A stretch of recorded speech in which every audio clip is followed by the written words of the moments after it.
good to see everybody. You guys are quiet.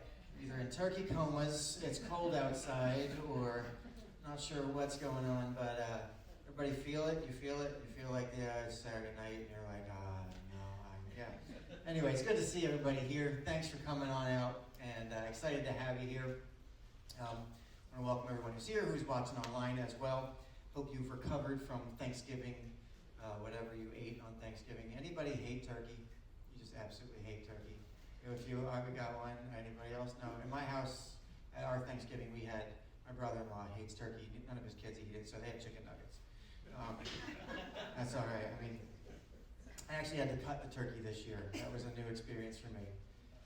That was not. And then not only that, then my mom and grandma were like, "Oh, we have 3 turkeys." It's like 3. I'm a rookie here, and I only cut 2 of them. I don't know what happened to the 3rd one. I'll have that one for you guys. We have a lot of leftovers. We take it serious. They made turkeys just for leftovers. I mean, that's like pro tip. All right, make turkeys just for leftovers. I'll just warn you right now, I don't know how this message is going to go. I don't know my emotional state, so you can just give me some grace because I don't know how I'm going to do today, but I'll do my best. This week, we've been prompted to reflect on what we're thankful for, right? That's what we've been doing, thinking about Thanksgiving. What are you thankful for? To reflect, hopefully, on what you have or what you have had. Not so much just focus on what you don't, right? Like, that's the whole thing, is to take time to be thankful and not complain.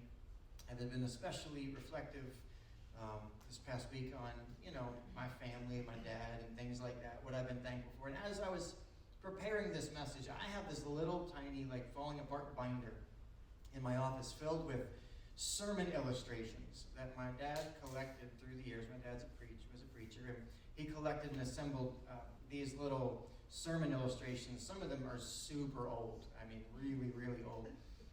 And I can remember him telling these stories when he preached. He loved telling stories. He was good at it. He said, a good story, poorly told, is like burnt steak. Right? You ruined it. It could have been great, and you told it wrong. He loved stories, and I'd like to share one of those stories with you. You may have heard it before. I've probably shared it here. It's a very well-known story. It's not unique to him. It's a fictional story about a teacher named Miss Thompson. All right? It's probably one of the first stories I remember my dad telling, or standing out in my mind as a kid.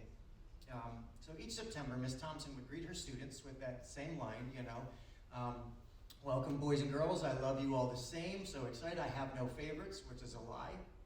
All of you teachers, because you know that you have favorites. And what's worse, sometimes teachers have students they just don't like. Forget favorites. There's students they just... Teddy Stallard was a boy Miss Thompson just didn't like, and for good reason. Teddy was a moody boy who sat slouched in his seat, answered every question with either a yes or no. His clothes were musty, his hair wasn't, kept real well. He was unattractive in just about every way. Teddy was just one of those kids teachers are like, oh, they're in my class this year. And whenever she marked Teddy's papers, she got a certain perverse delight out of checking off the wrong answers and Xing things out. And when she put an F at the top of his papers, she did it with a little bit of flair. That was a nice looking F. She really got her money's worth there. Some of you teachers hopefully don't know what I'm talking about here, but I have a feeling that whether it be a teacher or if you're working for just somebody's report, you know what it's like when you get that pleasure marking somebody wrong. And Miss Thompson should have known better, because teachers have access to records. And if she had read Teddy's records, she would have seen this. 1st grade, Teddy shows promise with his work and his attitude. 2nd grade, Teddy is a good boy, but he's too serious for a 2nd grader. His mother is ill. 3rd grade, Teddy is becoming withdrawn and detached. His mother died this year, and his father shows no interest. 4th grade, Teddy is a troubled child. He needs help. Christmas came, and the children brought presents to Miss Thompson and piled them on her desk. And they crowd around to watch her open them all, and the presents were wrapped with brightly colored paper and bows, except for Teddy's, which was some brown paper bags with some Scotch tape. But to tell the truth, she was surprised that he actually brought a gift at all. And so as she was opening up his, out fell a rhinestone bracelet with most of the stones missing, and an almost empty bottle of cheap perfume. The other children giggled at the mostly shabby gifts, and Miss Thompson had enough sense to snap on the bracelet and take a little bit of that perfume and put it on her wrist, and holding up her wrist to the children, she said, "Isn't it lovely?" The children taking a cue, "Yes, Miss Thompson, At the end of the day, when all the other children had left, Teddy came over to her desk and said softly, "Miss Thompson, all day today you smell just like my mother used to. And that's her bracelet you're wearing. It looks nice on her. I'm glad you like my presents." And after he left, she got down on her knees and buried her head in her hands, and she cried, and she cried, and she cried, and she asked God to forgive her. And the next day, when the children came to class, they had a new teacher. It was still Miss Thompson, but she was not the same person. She cared in ways that the old teacher didn't. She reached out in ways that the old teacher didn't. She reached out to all the children, but especially to Teddy. She nurtured him and encouraged him and tutored him when he needed extra help. And by the end of that school year, Teddy had caught up with a lot of children. He was even ahead of some. Eventually, Teddy moved away, and Miss Thompson didn't hear from him for a long time, and they had lost touch. Then one day, seemingly out of nowhere, there was a letter in the mail, and it said this: "Dear Miss Thompson, I'm graduating from high school. I wanted you to be the first to know. Love, Teddy Stallard." There wasn't any address. And 4 years later, there was another short note, and it read, "Dear Miss Thompson, I wanted you to be the first to know. I'm second in my class. College hasn't been easy, but I've really enjoyed it. Love, Teddy Stallard." And 4 years later, there was still another note. It said, "Dear Miss Thompson, as of today, I am Theodore J. Stallard, M.D. How about that? I wanted you to be the first to know. I'm going to be married 27th of July to be exact, and I would like you to come and sit where my mother would have sat. You're the only family I have now. Dad died last year. Love, Teddy Stallard." And she went, and she sat where Teddy's mother would have sat because she deserved to be there. She had made a difference in the kingdom of God, and she deserved her reward. Now, I remember the first time my dad told that story as a kid, and I was young, and I, for some reason, felt like crying as a kid. I still have a hard time reading that. I'm doing okay in public, but I can tell you that when I was writing this, I was a disaster. We live in a world full of Teddy Stallards. People with stories we know nothing about. People we judge based on how they sound, how they look, how they act. People for whom the genuine love from another might actually change their story. It's one of the many things I'm so grateful about from my dad, because he was a Teddy Stallard. He was quiet and awkward and easy to overlook kind of kid. At least that's what they tell me. I wasn't there. And along the way, it was a single mom and 2 older brothers and a random uncle and a track coach and a couple of older pastors here and there who had enough love in their hearts to see what God saw when they looked at my dad. And they loved him, and it brought out the best in him. And I know that because he became the kind of person who saw that in me. Because there were many days where I feel like Teddy Stallard. I've never been impressive. I know it's hard to believe, but I've never been impressive. I was a quiet kid. I was squarely in the middle academically, like solid B minus, right there. The pinnacle of my athletic career was the JV bench. Certainly not the life of any party, and I wasn't voted most likely to do anything in my yearbook. There was nothing that would have stood out. But my mom and dad loved me, and I knew it. And that love enabled me to see what God sees when he sees me.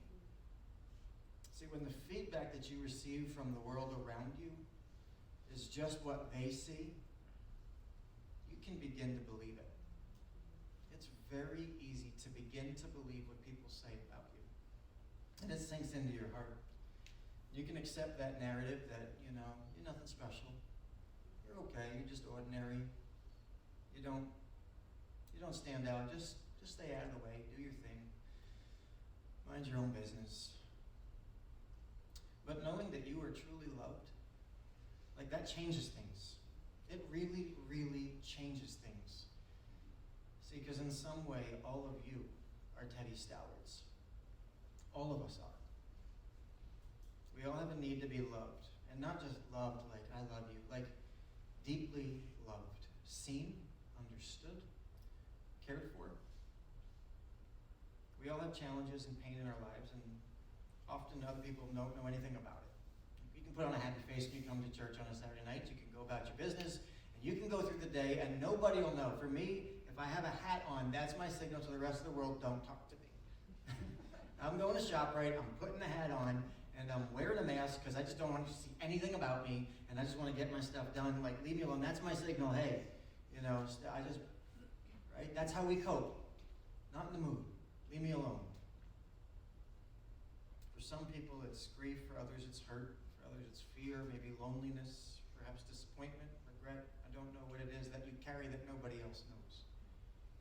But those things affect us, and they respond to the way we live our life, and we're all somehow kind of like Teddy, sitting in the back of a classroom, hoping against hope that maybe somewhere there's a teacher. Maybe there's somebody that's going to get a glimpse of who we really are and look past all our stuff and love us for who God has made us. Because we need that voice of love to be loud, because there are so many other voices that are not loving, and they're very loud. But we're not the only people that need to hear this, right? Like, there's a whole world of people that need to hear this. This year, our theme for the year, we felt like God said this was going to be a year of good news, great joy, all people. You feel it? You feel that good news? Great joy, all people, right? Oh man, overflowing with joy. See, everybody is a Teddy Stallard. Everybody has a story. And that good news that brings good joy is for all of those people. You can, look around us. There are so many people that need to hear this stuff. Love isn't just a feeling, right? It's more than a feeling. Dun, dun, dun, dun, dun. All right. It's an action. I love my favorite band, Switchfoot. I talk about them all the time. They have a song that says, love is a movement. It's a movement. It wasn't just a change in Miss Thompson's heart. It wasn't just, hey, I'm going to think about Teddy different. It was the way that she responded to them, the way that she acted around him, the way that she interacted, the way that she went out of her way to care for him in that story. And I want to read something that I think from the scriptures that speaks directly to this, that hopefully gives us a little bit of strength today, a little bit of direction, a little bit of an action step, because I think it's so important for us to hear, because there are people that need this.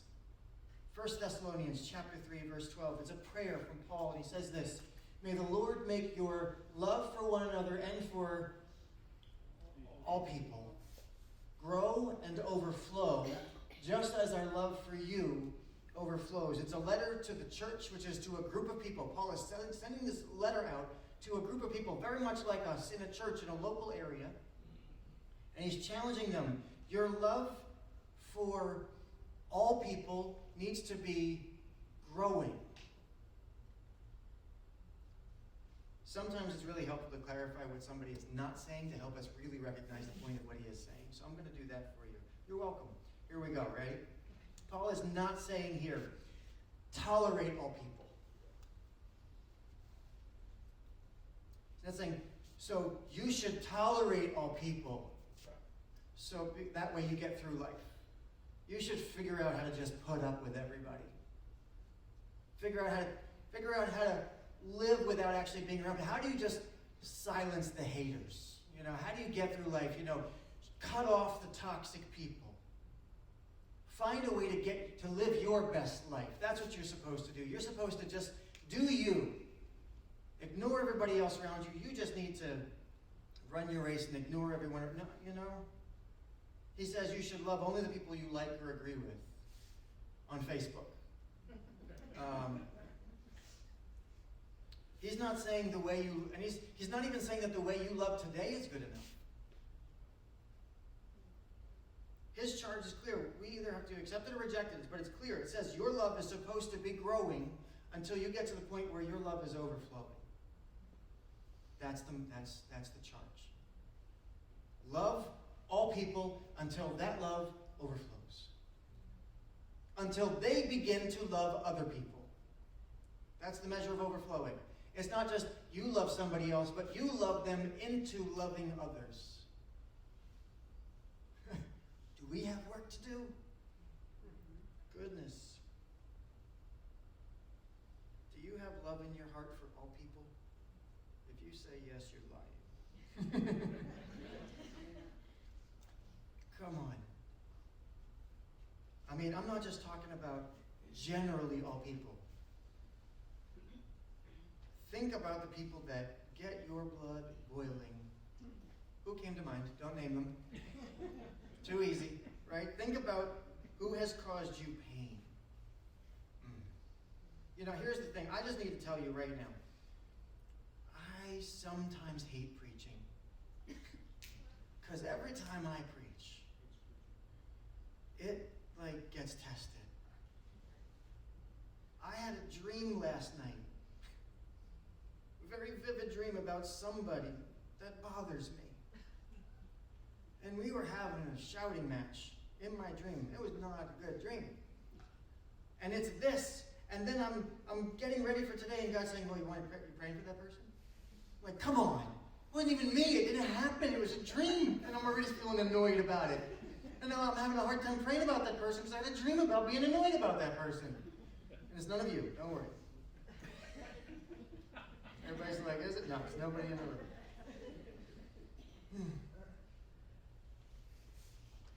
Love all people until that love is overflowing. And just in case we're not really clear exactly on what God is talking about, Jesus makes it really clear for us in Luke chapter 6. He says this, to you who are willing to listen, I say, love your enemies. Do good to those who hate you. Bless those who curse you. Pray for those who hurt you. Verse 32, you can skip down. It says, if you love only those who love you, why should you get credit for that? Even sinners love those who love them. Verse 35, love your enemies. Do good to them. Lend to them without expecting to be repaid. He continues, then your reward from heaven will be very great, and you will be truly acting as children of the Most High. For he is kind to those who are unthankful and wicked. See, the qualifications for God to love people is very low. God says, okay, I'm going to love the unthankful. I'm going to love the wicked. So we already know that's the kind of God we serve. A God who loves those kind of people. When we hear the story of Teddy, it's very easy to judge the teacher and be like, how could a teacher do that? How could anybody not love a kid and not see all that brokenness in that kid? We'd never be unkind like that. Yet you let that kid grow up into that person on social media, or into that coworker that you can't stand, or into that family member that just brings drama everywhere they go. And all of a sudden, it's pretty easy to sympathize with Miss Thompson. You're like, you know what? Teddy can take a hike. I don't care about Teddy right now. Teddy makes me nuts. Jesus is crystal clear. Love all people. And that Greek word for all is all. Nothing, and no wiggle room. No matter how much pain they cause you. He says, love those who hurt you. Love those who curse you, who hate you. Oh. I mean, I don't know how many, at this point, a lot of people throw in the towel. They're like, okay, you know what? God, I can't do that. That's too much. You're asking way too much of me. You really are genuinely asking too much of me. We don't always get the benefit of knowing somebody's backstory. It's nice here because we can read a little story about Teddy, and we can hear all the back, and we can get sympathy in our heart because, we understand why that happened to him. But we live among people, we don't get that benefit all the time. You don't know why that person acts the way they do. All you know is that they make you crazy, that they're difficult, that they're hurtful, that they're relentless. We don't always get to do that. And so either we make up our own story about them, or we simply write them off because we can't even figure it out. It's too much. So then we come to God, and God's like, hey, love them. Come on. God, you're asking too much. Why can't faith just be about trusting you, God? Me and you, I'm going to do the best I can here, but I can't deal with all this other stuff. Why does God ask us to love all people? It's really not fair. We don't have the capacity to do that. John 13:35, Jesus says this.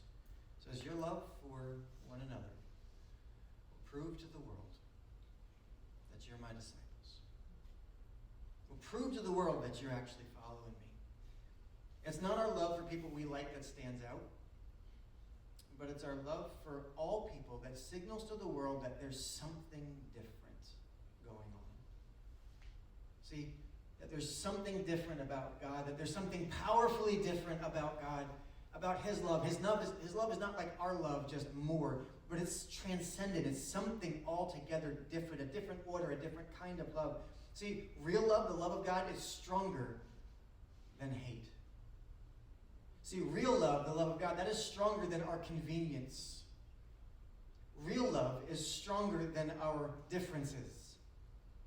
Real love is stronger than our understanding. I don't have to understand someone to love them. I don't have to be like someone to love them. I don't have to like someone to love them. Real love is impossible unless it comes from a place of unconditional love. The only reason we can love people is because we know how we are loved. They say hurt people, right? Loved people, love people. And it's not that believers in Jesus are more loved than anybody else in the world. We're not. God loves us all equally. But Christians ought to be the most loving simply because we're aware of the fact that we're loved in ways that the rest of the world hasn't yet been made aware. We are to love people. The way we love people is a signal to the whole world. There's something powerfully different going on here. That's why God chose love to be the sign. It's not easy. And I'm just going to warn you now. Listen, my week's been rough. Now your week's going to be great. There's going to be people perhaps that test this. And I'm just going to encourage you. Be on guard. Stand strong. You can do this. It's a sign to all people that God is a God who loves them differently than any love they've ever known. You can't fake real love. You can't. Because you can smell it when somebody's being disingenuous. You can feel it. You know it. That's why Paul writes this in Romans 12:9. Don't just pretend to love others. Really love them. Because you know what? We can pretend. And people pretend with us. Has to be real. So let's hammer this out. Let's kind of bring this full circle. We're supposed to go to all people, right? Either going or sending, but we're always going. We've always got this posture of we're going into all people, to all people.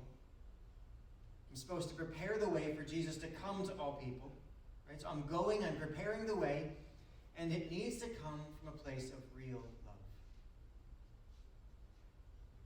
We can't just be the church and not actually love people. And not just some people, but all people. God is putting this on us and says, hey, church, I need you to love people. I need you to love people. So we've got this all there. So if you and I are here right now, and perhaps, there might be people in your life that are hard to love, and you struggle with that. You're like, I don't think I can do that. I don't know how.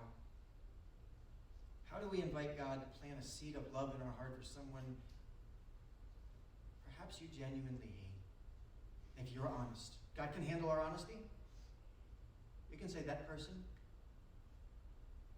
I despise them. They've caused me so much pain. They do so much hurtful things in this world. They've hurt people I love. They're a constant source of division. I hate that person. You can be honest with God. He won't leave you there, but you can be honest with God. And we got to be real, right? I mean, we can pretend like we don't think that, but I don't know. Hopefully I'm not offending you. But what do we do with that? God, you're calling me to love all people. I just don't know if I have the capacity. How do we get there? Thankfully, Paul gives us two very practical but very powerful action steps. Two things that you can begin to do. Now listen, they're not magic. It's not like once you do this thing, all of a sudden your heart starts to be loving towards everybody. It doesn't work like that. It could be a long time. It could take, I just want to prepare you. You may start to do these things and it may still be difficult for you to deal with those people. You may not all of a sudden feel like, I just want to give them a hug all the time. Unless you want to hug the life out of them. This is something different. Two very practical steps. 1 Timothy chapter 2, verse 1, he says this, I urge you first of all to pray for all people. Ask God to help them. Intercede on their behalf. I just want to stay right there. Listen. Pray for them. Pray for them. And here's it's a really practical thing, but it's going to be so hard, right? Say their name. You know who I'm talking about. Just pick one person this week. That one person, you know who it is. That one person this week. You pick that one person, and I'm going to tell you, pray for them by name. God, I want to pray for, right? It's going to be hard to get the name out of your mouth sometimes. But you don't just have to name them. He goes on. He says, don't just say their name, but ask God to help them. Ask God I'll be honest, I've been working this through in my own life. It's hard. It's painful. There are times it's a war. It's a war. God, and it might sound like this. Yeah, help them. You know where to help them. Help them. Help them. Help them. Okay, God, it's good, right? But it's just that, it's this wrestling. We have to make this real. We can't just play the game. Literally, God, I ask you to help that person. Help them. And not just help them. God doesn't let us off the hook. He says, intercede on their behalf. That means you go to war for them. You fight for them. You battle for them. You say, hey, oh gosh. Because here's the problem. You can't intercede for somebody that you don't know what they need. That means you need to get involved in their life. You need to be aware enough to know how to pray for that person. I don't even want to care about them, God. I don't want to know anything about them. They make me crazy. And God, I don't want to think about them. And God's saying, you intercede for them. You take time to figure out what they need, and you ask me for that. Oh. Ask God to be good to them. Name it. Name the good that you were asking for that person. Any of you are just like, man, I should not have come. I should not have come. I should not have tuned in. If you're online, you turned it off already. So, God says this. The first step in developing a heart of love for all people, if it's a struggle for you, listen, we don't need this for the people we love naturally. That just comes. This is for the all people part. Start by praying for them. And not just, I pray for them, go to war. Second here, it ends the verse, he says, end give, here we go, next one, here we go. And give thanks for them. Don't just pray for them. Telling you, God, give thanks for them. Think about ways that their life is a blessing to you. None, and any. And then, God, I thank you that you showed me how great everybody else is in comparison to that person. God, I thank you that I'm not like them. I thank you that I don't have it, right? What? We just came through Thanksgiving. This is it. God says, hey, thank me for them. How might God be using them in ways that bring good about in your life? I don't think there are any. Yeah, well, keep thinking then. Keep thinking, because God says, this is what you need to do. For your enemies, you pray for them and you give thanks for them. You find reasons to be thankful because they're a child of God, listen, God made every single person. And as we do those things, listen, our heart does not change magically. It's not like all of a sudden you're like, oh, I love these people. It could be a long time. I want to just prepare you. It could be a long time. Don't quit.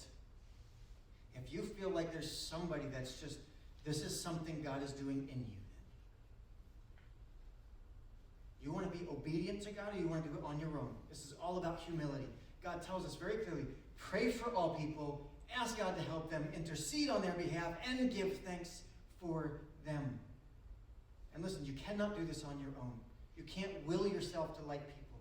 It doesn't work that way. We're not that strong. We're not that powerful. And even if we try, it's disingenuous and they know it. And God knows it.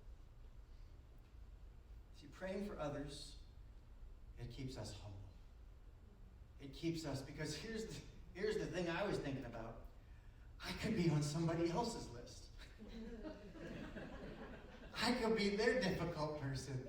They're like, I don't want to pray for Dan. Right? Like, I don't want to even say his name. Like, it could be me. But if we can get a hold of the power of love for all people. See, we're supposed to go and reach all people. And we're supposed to prepare the way for Jesus to come to all people. But we can do all of that stuff. And 1 Corinthians is very clear. If we do all of that stuff, yet we don't have love for those people, we are nothing. A resounding gong and a clanging cymbal, your noise. Oh, man. See, if we will get a hold of this and we actually love people, this is beautiful. This is beautiful. We will truly be acting like children of the Most High God. That's what you do. That's what sets you apart. It's your love. All the world is going to know something is different. It's worth exploring here. And here's who all those people are that's going to know, right? It's going to be your mom and your dad and your brother and your sister and your sons or your daughters, your friends, your co-workers, your neighbors, your classmates. It's going to be all of those things. When you begin to love like that, we're not just talking about the world's going to know. Those people that are in your head right now, those Teddy Stallards that are all out there, they're going to know.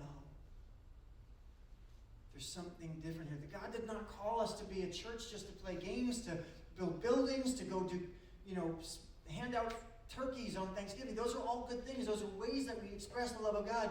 But if we just do those things and we don't genuinely love people, clanging gong, resounding cymbal, nothing. I'm fully aware this sounds like a very idealistic message. There's a whole world out there of people that need this, people that need love. How much good could really come from a few people in a senior center actually praying for people they don't like and grudgingly giving thanks for people we'd really rather not be around? How much good is going to come of that? So I'm going to close with one more story. Probably a very familiar story. Another one I heard from my dad. It's an oldie, but it's a goodie. And close with this. Once upon a time, an older man and his grandson taking a walk along the beach one winter day after a storm. As they're walking along the seashore, begin to notice that there's more than sand. As they're walking, they come upon there's these tiny little starfish. They're littered all over the shore. The storm must have churned it up and washed them all up. They're not dead, but they're dying because they need water. So as they're walking, the grandfather's picking them up and just chucking them back in. Picking them up and chucking them back in. His grandson is somewhere in his teens. After a while, of his grandma, what are you doing? There's literally thousands of starfish out here. You can't possibly throw them all back. He goes, no, I can't. He picks one up, and he holds it up, and he goes, but you know what? It's making a world of difference to this one. He threw it back in.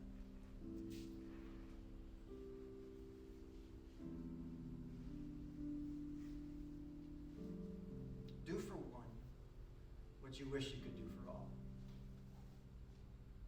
Do not despise the day of small beginnings. Know that nothing you do for the Lord is ever done in vain. That's what children of the Most High do. They love one at a time. And we've said since the beginning of Life Tree 11 years ago that we measure success one changed life at a time. There's a whole world out there. What good can we do? Listen, all it takes is one. You make a difference to one Teddy Stallard, I promise you, that echoes in eternity. The angels stand up and applaud. Love. Come through a year of good news, great joy, all people. It's not just about us doing these things. The doing is important, but it's got to come from a place that really, really matters. A place of true love, genuine love. So, it's my encouragement this Thanksgiving weekend. You can do this. You can do it. One person at a time. One prayer at a time. One angry thanksgiving to God at a time.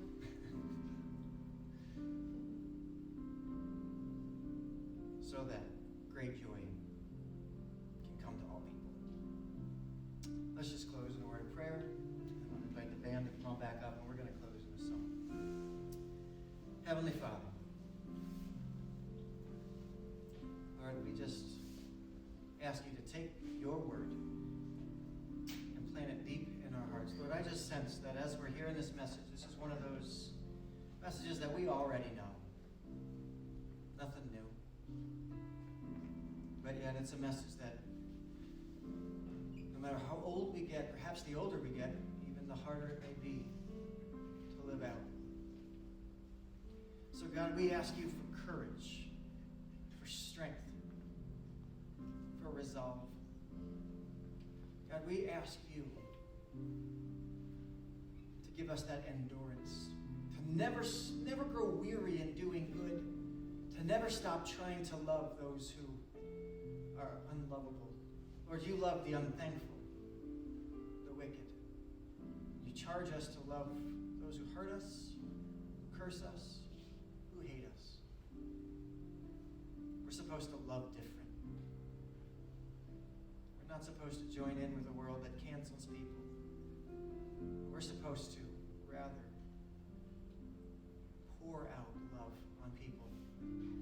So much so that the very people we find difficult will in turn grow to become people who love others. Overflowing love. Lord, so I pray for each and every person here. Lord, I just pray right now, in this moment, that you would make our love grow now. that you would help our love to grow this week, in this coming week. That as we commit ourselves to praying for even just one,